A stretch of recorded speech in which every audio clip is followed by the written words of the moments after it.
게임은 재밌으면 된다니까? 불멸의 전사 2. Bulldoze through Anybody, a basically. really well-prepped team. Yeah. Now let's see who's going to be here going into Game 2 on Overgrowth. As this is definitely the match where they have the best opportunity to get an edge based on their player pick alone. And I'm feeling... Oh, it's going to be Rogue, so they are going to send the Zerg. Wolf was right with the predictions. I mean, I just looked at the map and I was like, probably Rogues who we're going to see, even though I don't necessarily agree with this choice. But if he loses here, the momentum is just insane. It puts Stats on a 6-game streak. And this is how KT wins these finals. That's how they win these matches, because they can bulldoze, like you said, with their insane roster of champions. It'll be up to the two MVPs of Jinair if Rogue doesn't make it here. It'll be up to the two MVPs to basically be doubly good than the sick lineup here of KT. All right, Stats, man, he's looking good. He had a big grin on his face after that first kill. By the way, Stats is a player who's played so much StarCraft matches. In Pro League alone, not counting Star League or OSLs and stuff like that, he's played like over 300 games, something nearly 350 games. That's at the point where you can't even remember all the games, even if your stats. There's You're no on way. TV, but you can't remember. You're like, I don't know. I have no idea. I was there that day. I know I probably won it. Not sure what happened. All right, guys. I believe our game is ready, so let's do this. Game number 2, Rogue versus Stats in Jinair versus KT. Let's go.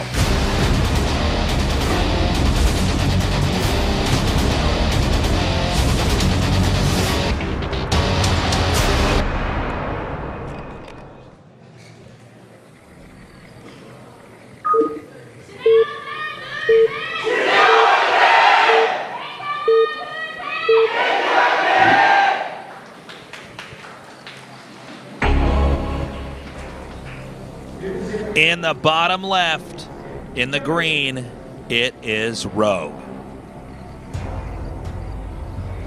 And in the upper right, in the red, Stats. Oh man, he looks so in the zone right now.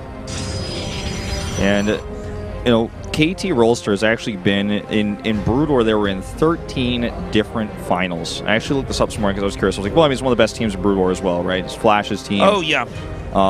13 different finals. In StarCraft 2, only 3. But they actually have 1 championship under the belt. Whereas Jinair, they have these 5 recent finals where they lost all 5 of them. And what does it say? Does it say they choke? Does it say that they're just not good in this all-kill format? Oh, missing the block there. Yeah, that's unfortunate.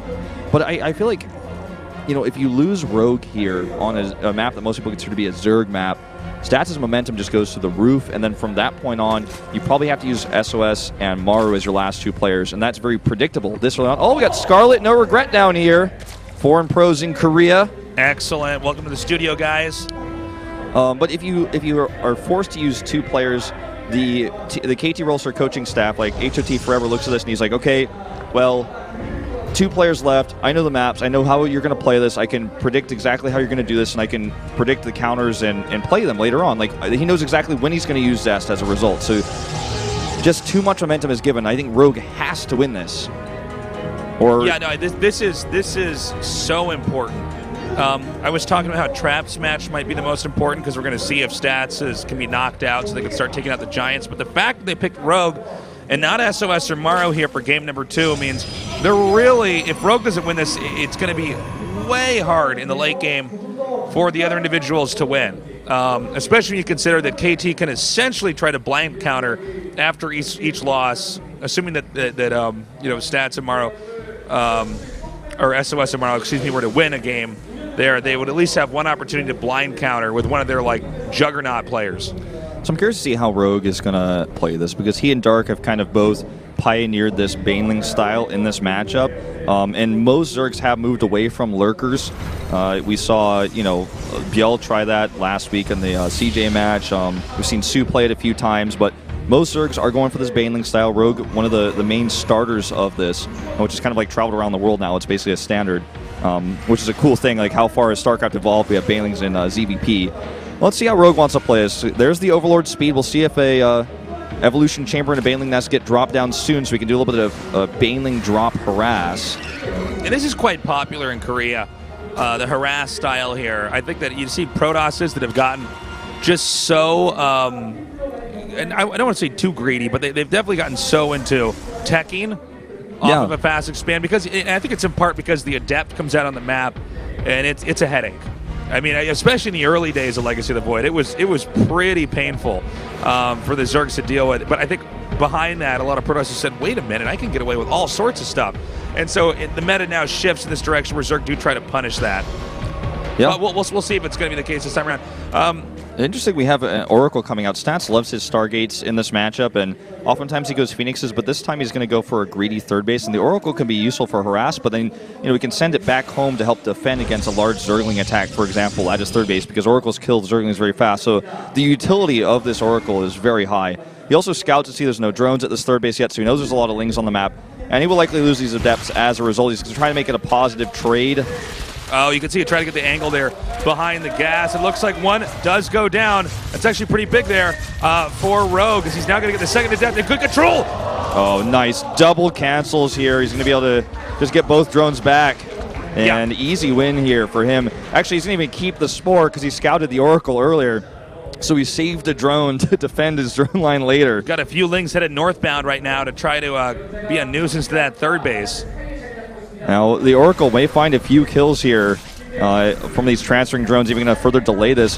Notice we have a Void Ray coming out. Oh, man, more transferring drone kills. I was about to say, it's normally a bad sign when you see that they are just taking out creep tumors with the Oracle, because that's about as little impact as you can have. But it looks like with a bad rally here from Rogue. Yeah, there's no escort for these drones. Yeah, the Oracle gets to reap the benefits. And now we have two Adepts coming in here now. Let's see how many kills they can get on these drones. Good evacuation so far, actually staying out of range here of the Adepts. Yeah, they should be able to shade into the natural now. Looks like they are already preemptively Zerglings there waiting for them. And only a few more kills there, but still 9 kills in total. And this actually puts Stats on a positive worker count in a PvZ. Yo, Wolf, I think you are 100% right. It looks like they actually had Rogue engineered in this final specifically to come out here and eliminate Stats if he managed to beat Trap in Game 1, because he looks like he's really on top of his PvZ. Now, just looking at what the Void Ray can accomplish here, it's going to be able to push Overlords back, and he's going to be able to be so secure against Baneling drops, because he's like, yeah, I've got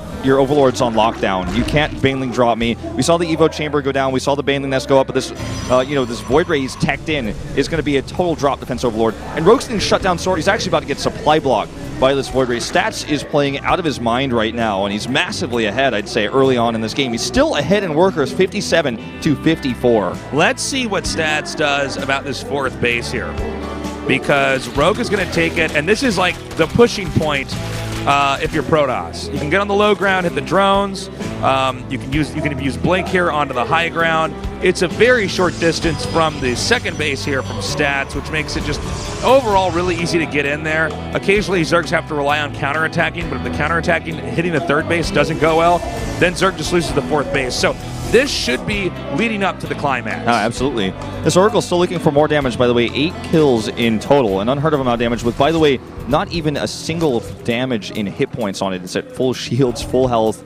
Just good control here from Stats. He's, again, like I said, playing out of his mind right now on this 5-game winning streak he's on. The Overseer's going to come in here and try to scout to see if it's like a tech build he's doing, or is he going for a bunch of gateways? Like, is he about to all-in me with Adepts and try to kill that fourth base?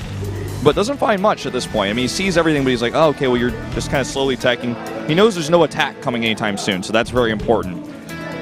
Now, I have to say, the Stats has gone a very middle-of-the-road build here. Just getting a few more gates. He's getting the rest of his upgrades. This might be enough, actually, for Rogue to try to hold this location. Unfortunately, he's been losing a lot of Overlords this game. I think he's lost about 5 so far. Yeah, I'm actually going to open up that units lost. Yeah, let's actually check that 1,300 to 650, so he's got literally double the units lost in this game. That's pretty normal for Zerg to have more units lost because of the way that the race functions in general. But we have Baneling's speed out here, and he's going to try to hold this with Banelings. But as we've seen time and time again in recent PvZs, Immortals with good force fields can stop any amount of Banelings. You just block everything off. You have some Immortals and Archons to tank. And it's very scary. Also, Stats has an insane upgrade advantage. Okay, here we go. Gold base kicking 21 Roaches now coming up here. But look at this. He's about to have 2-2 before the Roaches are even going to have +1. He's already got Immortals out.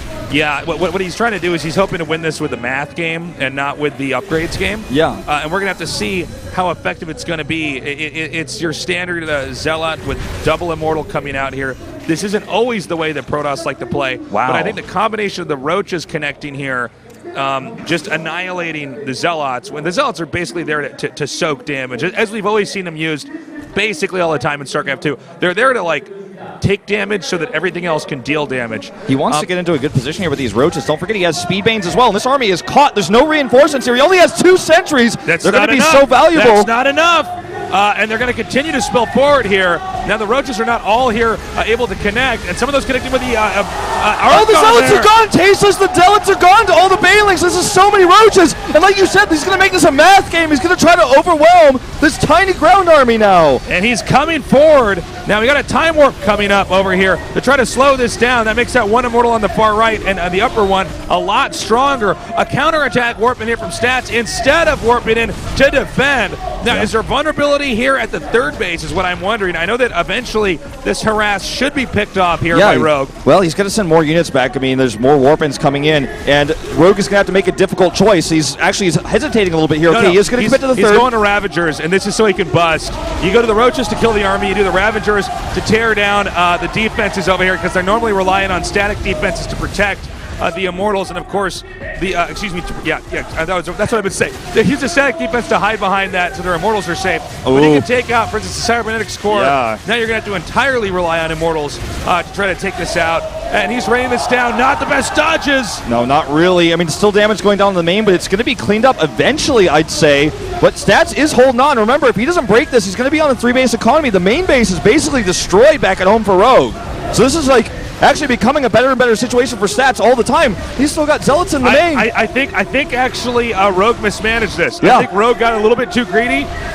He tried to go for the kill. He tried to break the neck, and he lost grip of this game. Yeah, I completely agree with you. Losing any more of these Ravagers is really bad. Ravagers, you got to think about how much money it actually costs to just get a Ravager.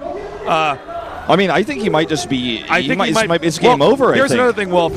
The base in the center right was not noticed this entire time by Rogue. Yeah. He actually just thought it was a 3-base stats here when it was in fact a 4. And now we've got a role reversal right now where it's only, at least for now, 3 mining bases for Rogue to the 4 here for Stats. Now, granted, we factor in the fact that a much more significant base, the 4th base here with the gold minerals for Rogue, a little bit more impactful. However, Protoss can recuperate very quickly, and we already see matching supply right now. I don't know if Rogue can hold it. I don't think so, man. He's got a worse unit comp, but let's see if he can overwhelm him. There's a few Banelings morphing here. The Archons are tanking for the Immortals, though, and that's the key. I mean, we're talking Immortals versus Roaches Ravagers. Not looking good for Rogue. It's too many, too many Immortals over here. As long as the Immortals are firing on the Roaches, this fight should be a win here for Protoss. Right as the Zealots are picked off, more reinforced here. And I think if Rogue loses this base, I think we just saw it click with him.